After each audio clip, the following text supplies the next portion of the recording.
बिहार विधानसभा निवडणुकीच्या पहिल्या टप्प्यासाठीच्या प्रचाराची मुदत मंगळवारी संध्याकाळी संपली आहे। बिहार विधानसभा निवडणुकीच्या पहिल्या टप्प्यासाठीच्या प्रचाराचा शेवटचा दिवस असल्यामुळे मतदारांना आकर्षित करण्याची सर्व पक्षांना ही शेवटची संधी होती आणि त्यामुळे एनडीए आणि इंडिया आघाडीच्या सर्व वरिष्ठ नेते आणि स्टार प्रचारकांनी प्रचार सभांचा धडाका लावलेला होता।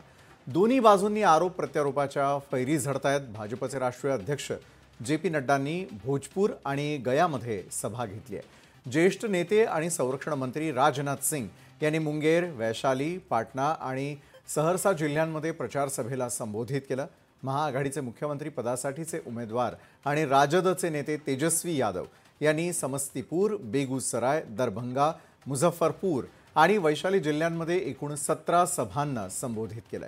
तर समाजवादी पक्षाचे राष्ट्रीय अध्यक्ष अखिलेश यादव यांनी देखील महाआघाडीच्या उमेदवारांचा प्रचार केला। या टप्प्यामध्ये 18 जिल्ह्यातल्या 121 मतदारसंघांमध्ये 6 नोव्हेंबरला मतदान होणार आहे। लोकशाही मराठी ऐका, पहा, जागरूक रहा।